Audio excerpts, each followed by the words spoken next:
OPV, and how in Gaza, WHO should not have given OPV. They should have let Israel give IPV to everybody, inactivated polio vaccine, because that's what we give in the developed world. And so I'm kind of partial against OPV, even though that's the one I had. You know, I had OPV because I'm older than 28. So they gave OPV for most of the time in the 20th century. After the first few years, they switched, and partially because of what happened with the Qatar incident, and there was a setback, which ultimately made everything way safer. It really, that's the origin of all our vaccine safety and all that. But for a few decades, we were giving OPV, oral polio vaccine, up until to everybody up until 1997, and then from 97 to 2000, it kind of transitioned to all IPV, going back to IPV. And so the only places they're giving OPV now is in places where they don't think they have enough trained people and they don't have the resources to give IPV, because the IPV, you need an intramuscular injection, so you need nurses or someone else who knows how to give an IM injection. And so it's all kind of, well, we can give everybody, we can get the OPV spread around, plus it spreads itself after you give it, because it's fecal to oral and it's just live, and it spreads that way. So the rationale has been that, but as some of you know really, really well, so OPV, so it's got the three strains in there that have been they've been altered so that they're not pathogenic. OPV1, OPV2, and OPV3. But the problem is that there's a possibility of reversion to a pathogenic phenotype from partial reversion of the genome, and that was producing kind of what's called vaccine-induced polio, which was the biggest problem was with the OPV2 component of it, and all the OPV2 that occurs now is from the oral polio vaccine. There's not from the wild type. There's no more wild type OPV2 anymore. I think we got rid of the one also, and then there's three. Okay, and so we get to a point where it's like diminishing return.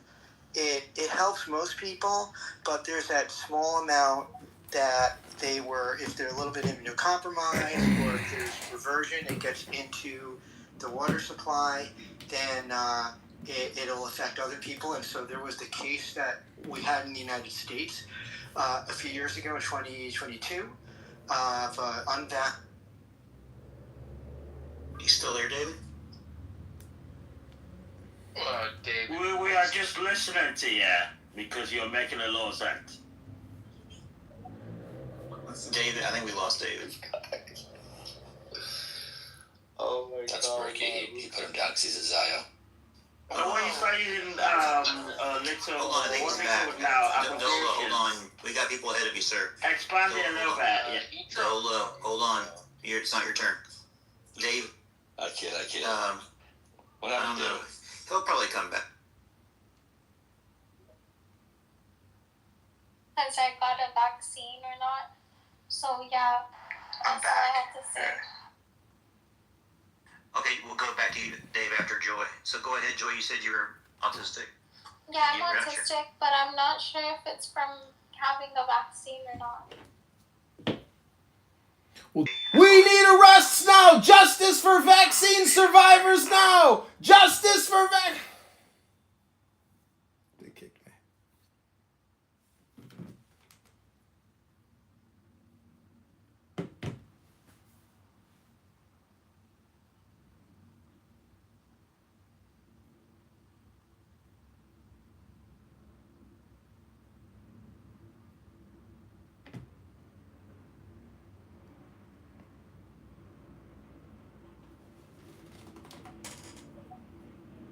But then they were died before he got his new day in court to retry his case, to prove his innocence once and for all. But basically, there was another author. There was another author who questioned James Earl Ray. His name was Harold Weisberg. So another Jewish writer who questions the story, but implicated.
That doesn't revert genetically as easily, but it still does a little bit, a small percentage, and it ends up that most of the cases of paralytic polio that arise are from the OPV. The IPV doesn't do that. All right. Now it doesn't have the advantage of it doesn't immunize the GI tract, but it keeps you from getting sick. Actually, you need to get the vaccine. It's not going to spread around on its own, but it's the one that works better. The efficacy is great, and so we just have to use the resources. We gotta spend the money, get the trained people to do it, and we gotta give it out to everybody. Because what's going to happen in Gaza is there will be now cases from the OPV, unfortunately. So, but you can get now the IPV in there. You can handle it that way. So I think that's what we need to do. We need to do that also in all the other places where the polio is still endemic. We need to get IPV out there. So I'm landing based on that. Thanks, David. Yeah, I think the OPV and the IPV, it's definitely been an interesting thing that's, the OPV I think has been maligned, but it makes you wonder why we just can't have the IPV for everybody, but it is I'm just being facetious. Yo, $1 million on the line. $1 million on the line, comedian. Will you suck a dick to get that $1 million? I mean, what do you consider sucking a dick? Suck a dick. Mouth on, back and forth, nigga. You know what the fuck I mean. Yeah, but my fellow N-word, like, how long do you have to suck the dick? Is it just like a kiss? Just say the word. Lucifer, you could give him the time limit. You could give him the time limit, Lucifer. Huh? He said how long? Why you say the N-word? It's such bitch shit to say. Yeah, just say it. I'm saying it. I'm donating money to Shiloh's fund. I'm donating money to Shiloh. My fellow N-words, the time has come. The time has come to call an N-word an N-word. And if you're not going to say the N-word, then you're a coward for not saying the N-word. He's deflected out his emotional ability. He's scared of the observer and the creator. He's scared of. Yeah, he's scared of. Don't be scared of the observer and the creator. Nigga, you the one that told us how to I came back to the abyss to tell you guys, hey, what's up? Find out what's going on in the abyss with the Black Brothers. The brothers of the abyss. Of the bliss. Now we aligned with one. The observer and the creator are aligned, and we got them. say nigga, bro. Say the word, bro. Just say the word first. Nigga. Go ahead. You can say what hard. My fellow N-words, I just came back to say what's up in the abyss.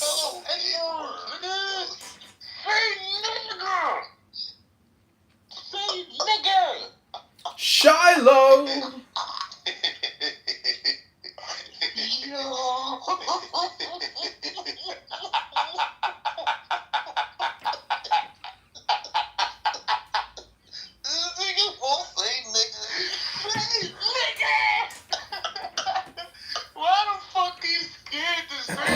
Welcome back to my comedy podcast called N-Word. Man, we got the game, man. Can a dog be a cat? Can a cat be a dog? Bow down, my master, Jigsaw, my master. Bow down to you, Jigsaw.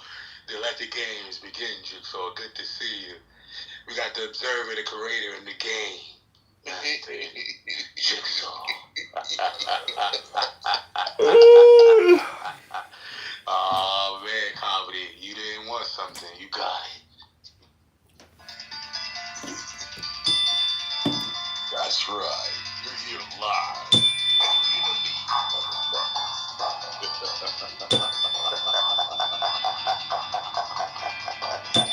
I just want you to call me a nigga.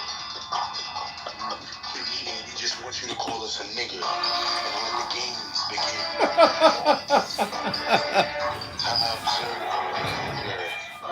Wow, look at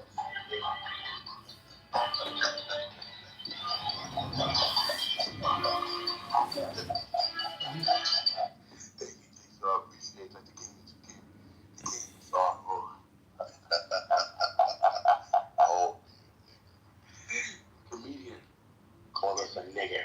Yeah, call us a nigger. Call us some niggers. Come on.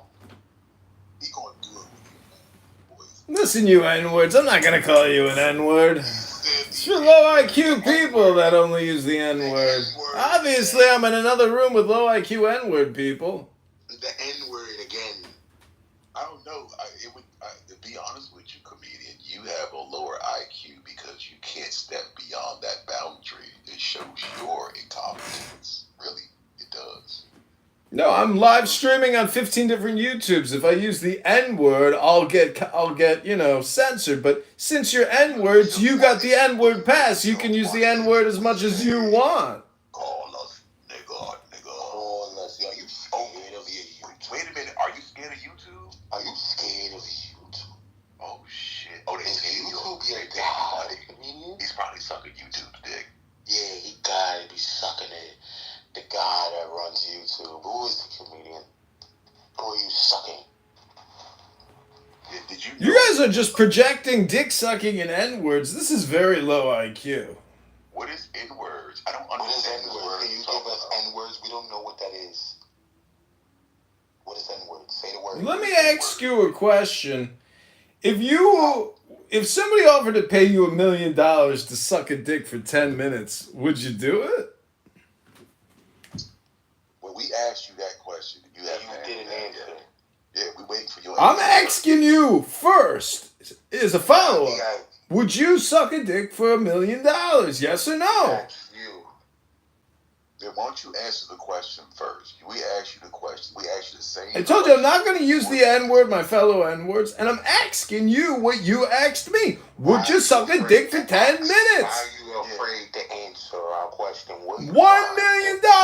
Would you suck a dick for $1 million for 10 minutes of sucking a dick?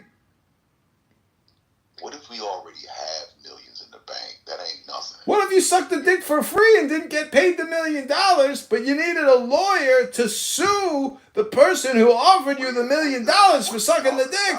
How much money would you need to file the lawsuit to get the $1 million you owed for sucking the dick?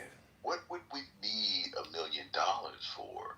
Well, what would we need a lawyer for? They're dumb. Wait, what are you talking about? We're above the system. I'm just asking you a question with regards to sucking dick for $1 million. You don't believe in your God, do you, comedian?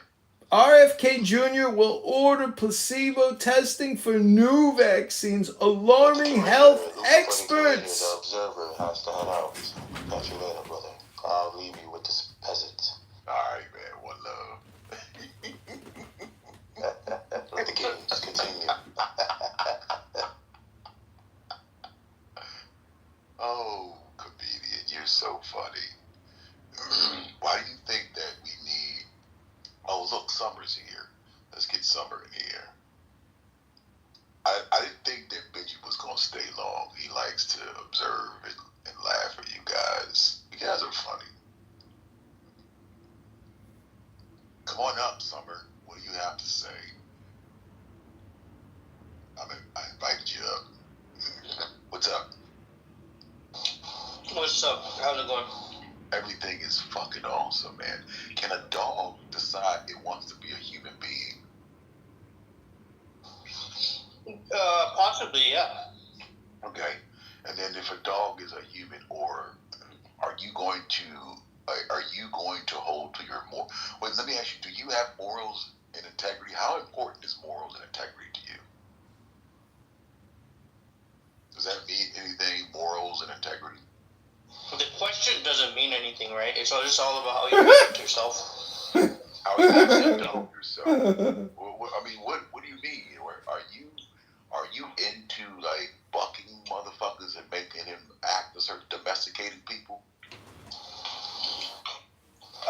In some cases, yeah. I think some people are very misbehaved and they do need to be domiciled. Domiciled. Okay, who are you to say that people need to be domiciled? I'm the authority. What kind of authority are you? Look, you ask a question, right? And then you completely disregard the answer. And then you ask something like totally... Are you I don't know what the fuck. Are you trying to speak from your authority right now? No, I'm just trying to point out that you don't have like consistency in your questions. You ask about like, okay, people need to be domiciled, right? You said that. Yeah, but you ask like. And I said, who are you to say that people need to be domiciled? Look, it doesn't matter who I am as an individual. Pay attention to what you're saying. Can you say the word nigger? Nigger.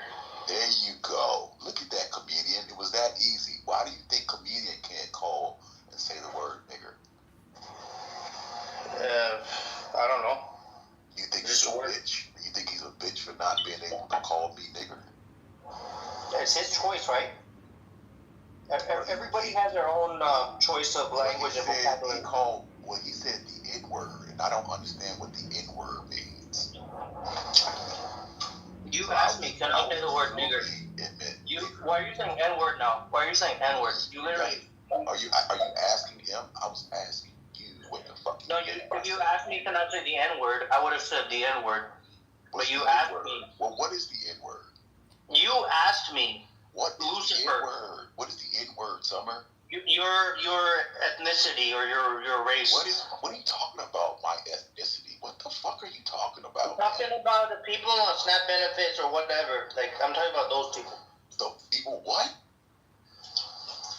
What the fuck are you doing? What the fuck? I don't think that's authority. I don't see no authority. What the fuck is wrong with this dude? What the fuck is... I'm talking about the people from your I think you are fucking batshit crazy. It might be him that needs to be domiciled. Yeah, he needs to be. This nigga needs I sure am enjoying this egg roll. I sure am enjoying this egg roll. You need to be domiciled. I like for you to run around Yummy. fear. I like to continue to watch your motherfucking ass. He just went from vibrating real high to now he just going like a rock. Low I'm gonna take a bite of these noodles. Now you talking about egg rolls and noodles. How you just go from that to that, man? What you running from? Man, this motherfucker. This motherfucker said he's in charge of domicile. I'm the authority of bleep, bleep, bleep, bleep, bleep, bleep, bleep, bleep, bleep.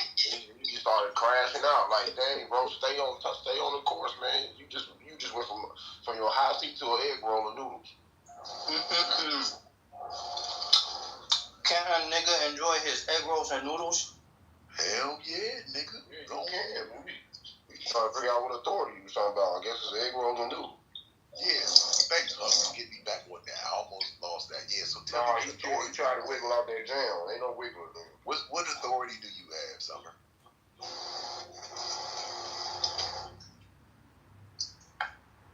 Summer.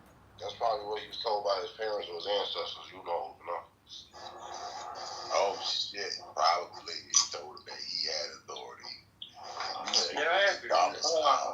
Because he think he got money. He think money is the power. You think money is power, nigga? Yeah, I don't talk with food in my mouth, right? But it's okay. Why you gonna talk with food in your mouth? I can understand. I know. So what I'm saying is, there's nothing wrong with enjoying egg rolls and noodles. It's better than slinging at the stop sign, right? Slinging at the stop sign. Who does that? You know who? No, that's why I was asking you. You goddamn know exactly who I'm talking about. Don't know what you're talking about, Summer. Why don't you go to the stop sign and observe for yourself? And when I go there, what am I going to see? Because you know, can you help me out and tell me what I'm going to see? Egg rolls and noodles. Egg rolls and noodles. Hey, Summer, do you love your mother? Do you love your mother? Well, I don't have one. What about you? Yeah, I'm the same. I was born in a petri dish. You were born in a petri dish. Interesting. So you don't have a mother or a father? You can relate. Why is that surprising? You don't have one either. Well, why do you think I was surprised? I said you don't have a mother or a father. I was just confirming, correct? It made me internalize that I was surprised. Because you were asking the same question twice. Well, you didn't respond. That's why I asked again. That's the point of repeating the question. No, I literally said I was born in a petri dish. You know what a petri dish is? So that means you don't have a father? I'm asking you. I don't have parents. Biological parents. I was born in a petri dish. All right. Where you from, though? What petri dish were you? And why does that pertain to you, nigga? I was, yeah, did you just become black? I was dropped off in Washington, D.C. The ship dropped me off in Washington. Only proportionally. Huh? Washington, D.C. is magical, man. Have you ever been in D.C.? Yeah, I've been there a few times. Sorry. Yeah, it's magical, bro. Where were you hanging out at? I went to the White House. I went to both the East Wing, the West Wing. That's it? Yeah, I saw the control room. I met Obama and his daughters. Did you go to I've been to the Congressional Hall. I've been to all the Smithsonian. Chili Bowl? Did you go to Ben's Chili Bowl? Is that a haircut place? No, man. I said Ben's Chili Bowl, fuck boy.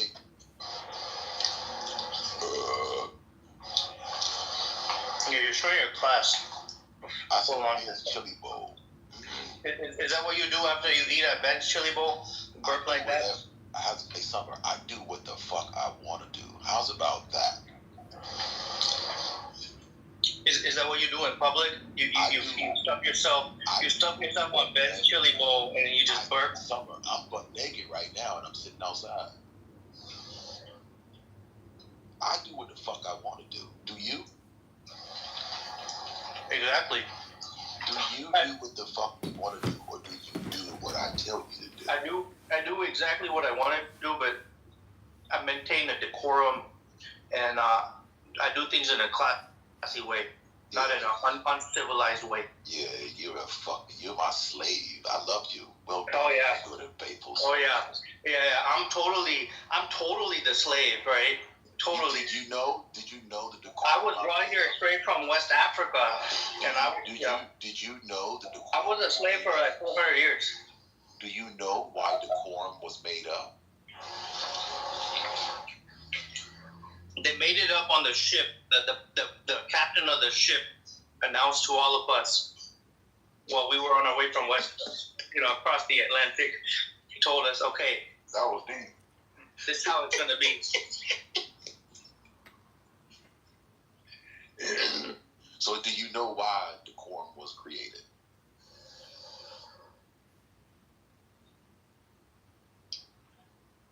I know why. I know why, but what's your take? All right, well, I'm asking you the question, though, so I'm just asking you what you think. So that we could create a safe space for law-abiding citizens. Just want to enjoy. We put so much work into it, and it's still, like, it was... When you say it, do you mean the vaccine or a certain thing? You're kind of being vague. I mean, sort of like the vaccine being one part of a larger effort to combat the virus. Yeah, I mean, that's an interesting question. I mean, everything's risk versus benefit, right?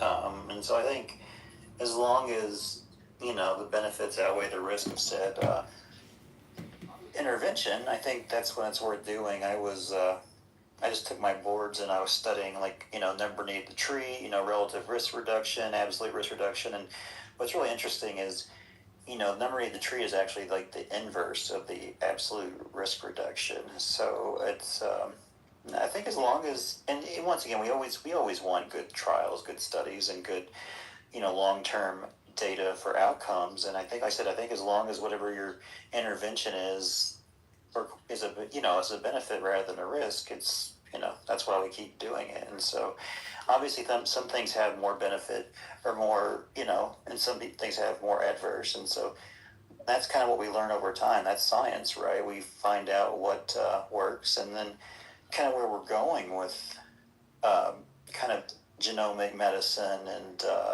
different things like that. We're finding out, what people are down to the molecular level where there's defects, and we can start treating people at that. And maybe some of these drugs that have caused side effects and 1% of people are dangerous, we can find out it's not going to cause those kind of effects in others. And that's kind of exciting when you look at it. So long story short, so far it looks like the benefits still outweigh the risk. But, I think, I wouldn't say I think everybody's really decided what they're going to do on it. So I think we're just kind of pontificating back and forth. So I had one friend of mine who didn't want to be friends with me anymore. He thought I would put his mom at risk because at the very start, I had caught a cold. I had a bit of a sniffle and a bit of a cough, and he wanted to travel to another province to visit his mom.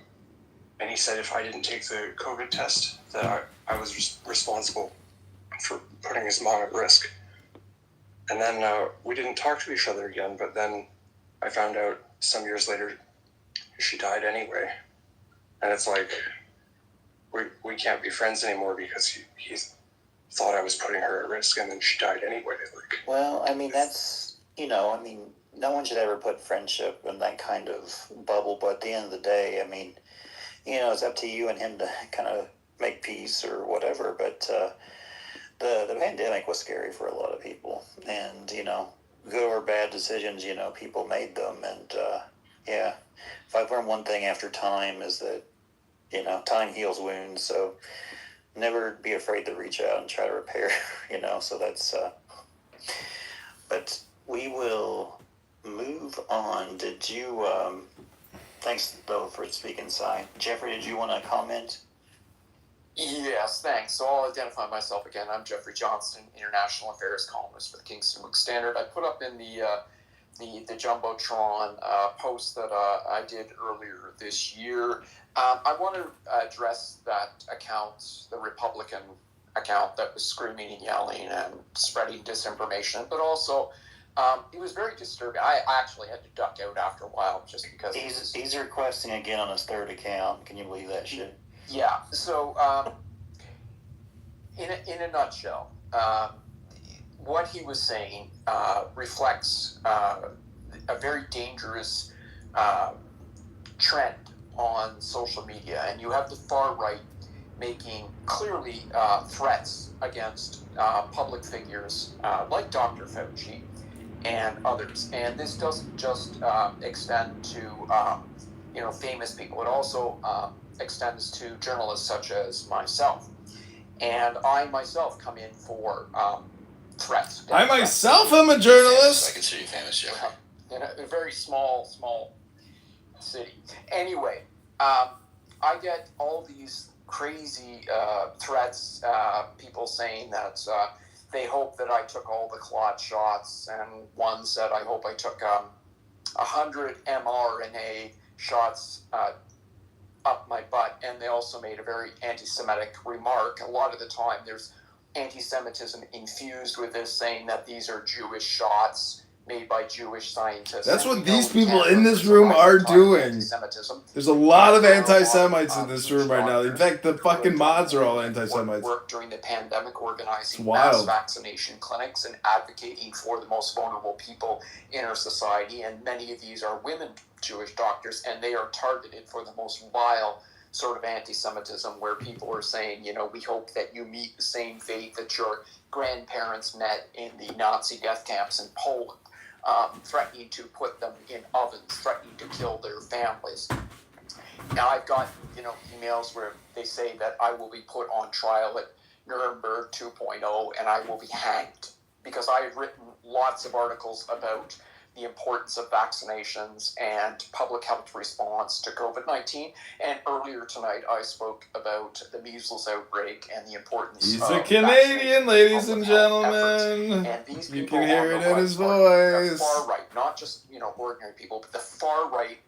They have radicalized ordinary people on social media. And the problem is now a lot of people get their news from social media, and they don't get it from a variety of legitimate journalistic sources, and so they become brainwashed, and This the guy's algorithm fucking on these hilarious. apps feeds them this really extreme material. And then you get what we had tonight, this guy clearly making these not so veiled threats against public figures. And that kind of speech can inspire unbalanced people to actually go out and commit acts. Am I the only? I'm the only one talking. It's not a joke. It's not funny, and we should never normalize it.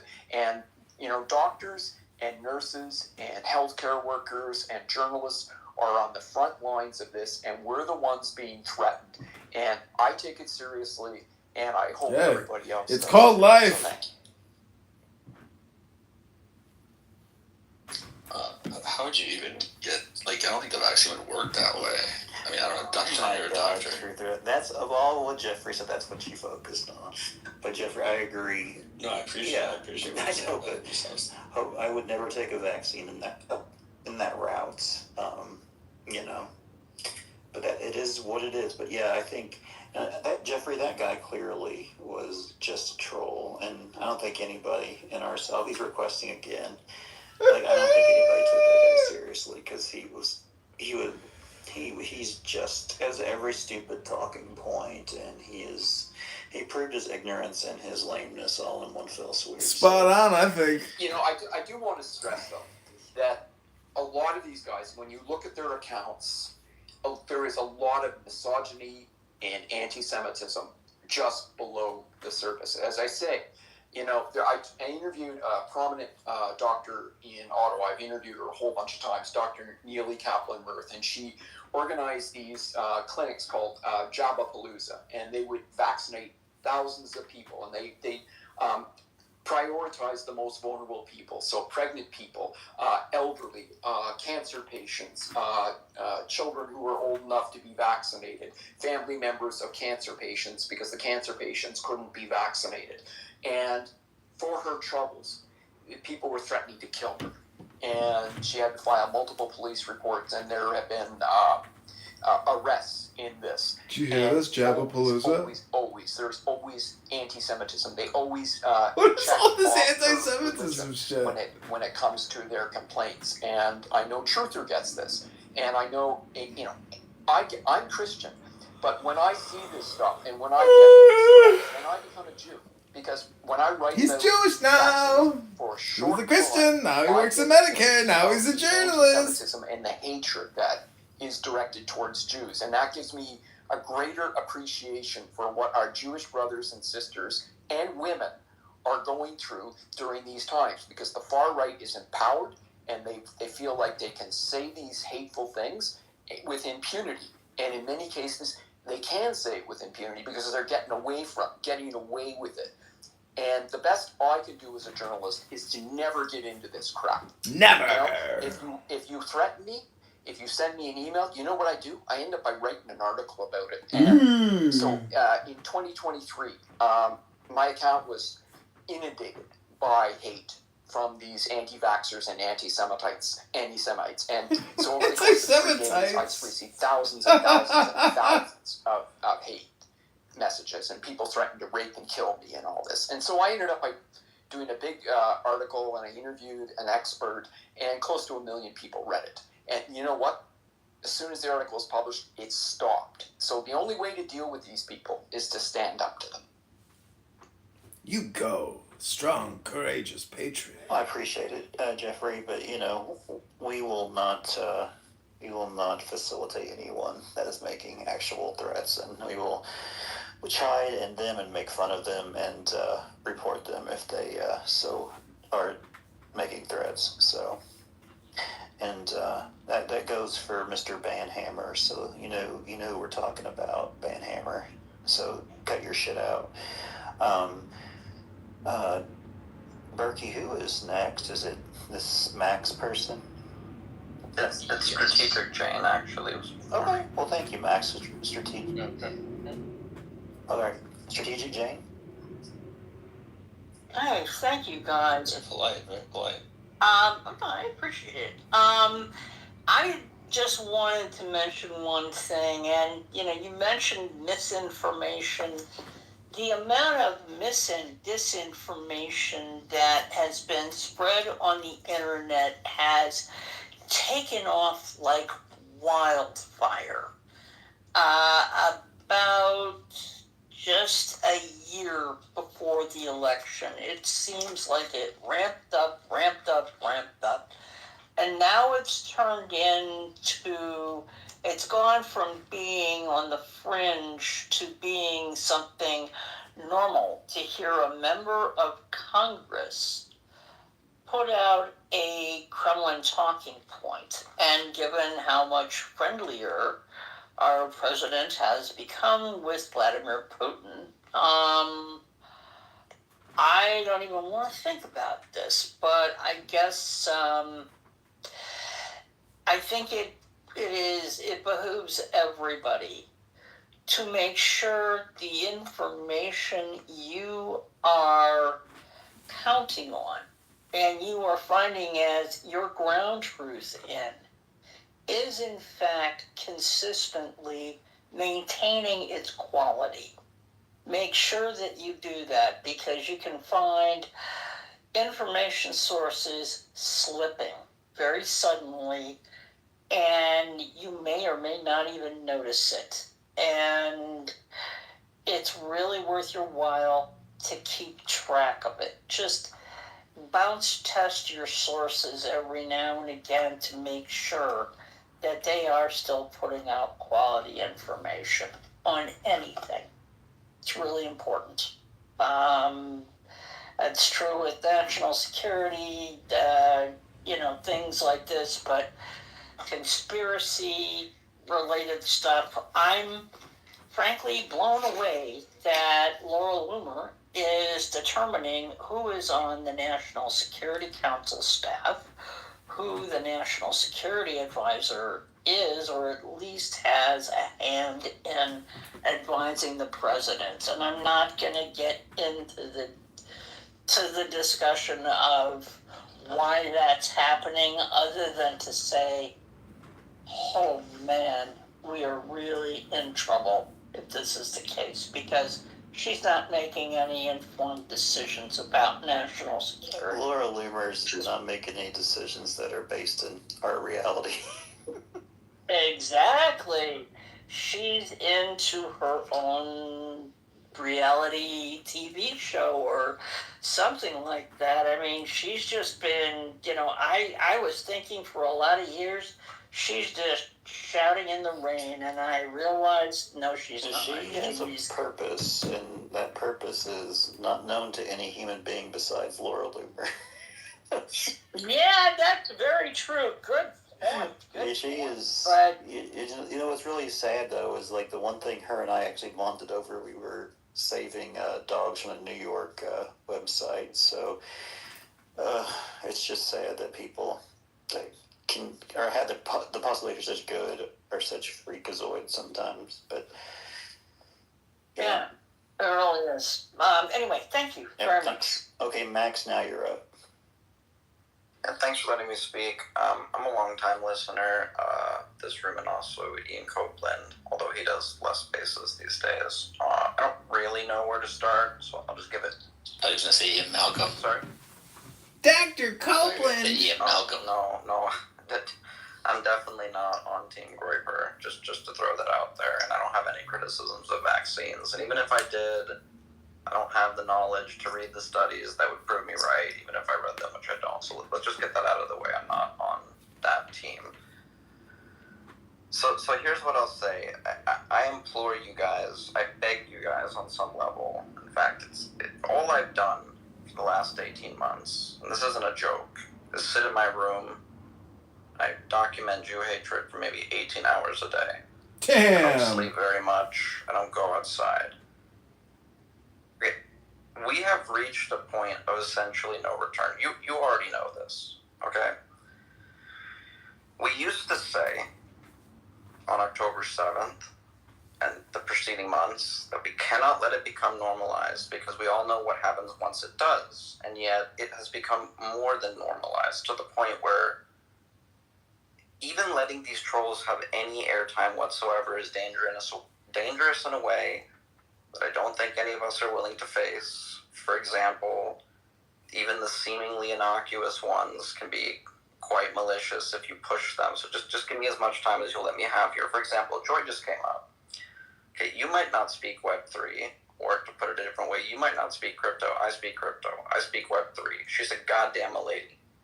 Okay, if you don't know anything about the miladies and their dog whistles, Vermilio,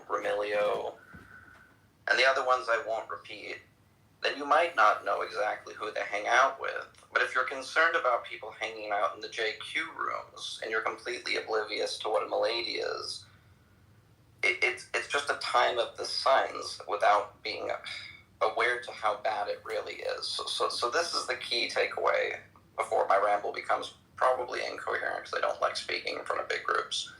Stop giving these people even a second of time. Okay, they are actually using this time to disrupt any chance we might have to band together before it just becomes too late, which is a thing, again, it seems silly to say at this point. Okay, this room right here, and Ian Copeland's, before they had the Judaism is not Zionism person become so prominent, is one of the last fucking goddamn bastions of safe haven for the Jewish community and its allies on the entirety of X. Okay, it really is that bad. That guy who came up the other night, who wanted to ramble on about his pool theories at Auschwitz-Birkenau, okay, he's not here to have a good faith debate. That you probably know. What you probably don't know is he is one of Legion, and what he's here to do is sow discourse. And I'll give you an easy example. At some point, Dr. Dave, and rightfully so, said the obvious. You wouldn't say this shit in person, and if you did, someone would kick you in the head. At that point, he tried to turn it around on Dr. Dave. Are you threatening me? Are you threatening me? Which, by the way, is his game. It's to sit there and egg you on nonstop until you do what anyone would do, which is to say, fuck off, Nazi. And then threaten the guy who you've been poking. Now, notice the room's reaction to Dr. Dave saying somebody would kick you in the head. Oh, we don't want to encourage violence. We're not about that, blah, blah, blah, blah. We should not be tone policing Dr. Dave when he points out the obvious.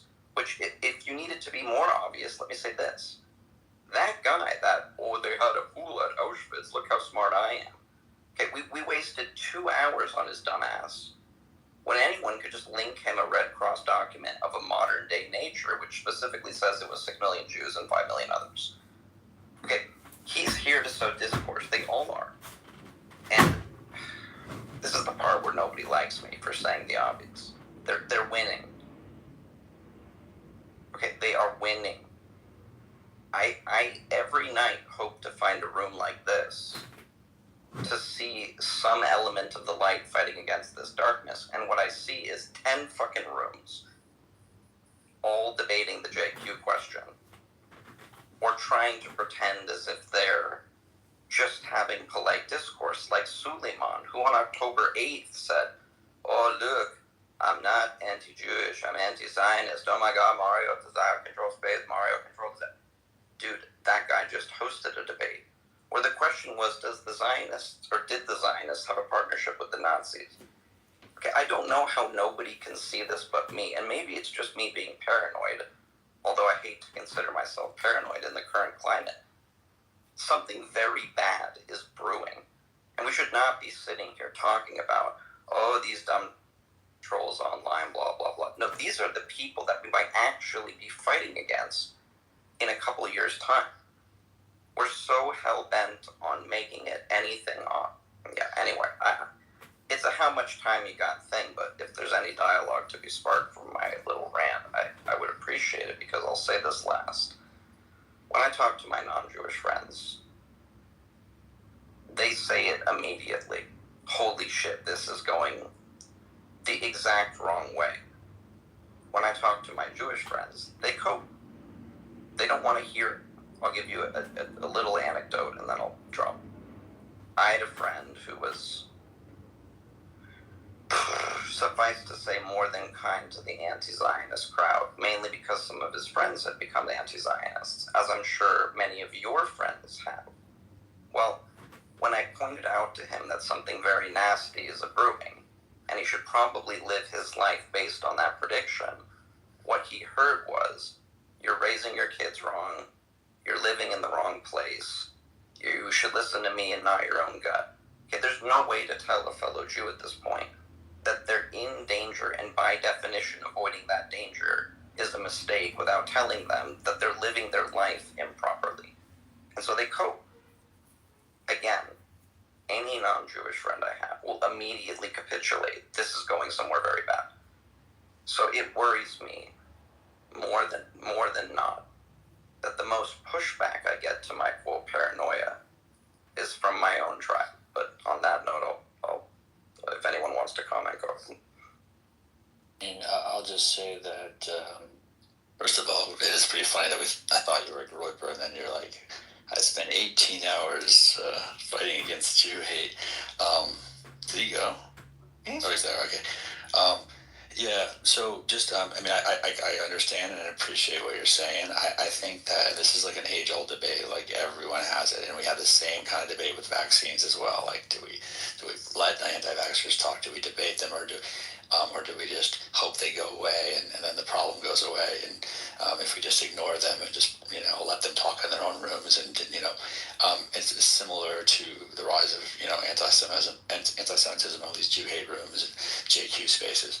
I talk about this with Yehuda. There's been like bitter back and forth about it.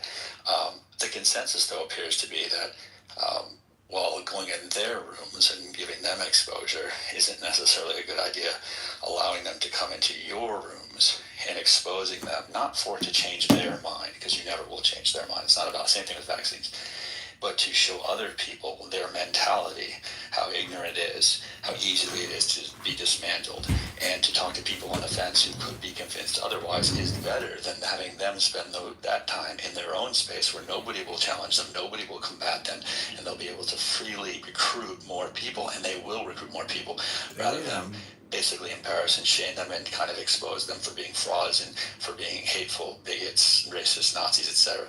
But I understand your view.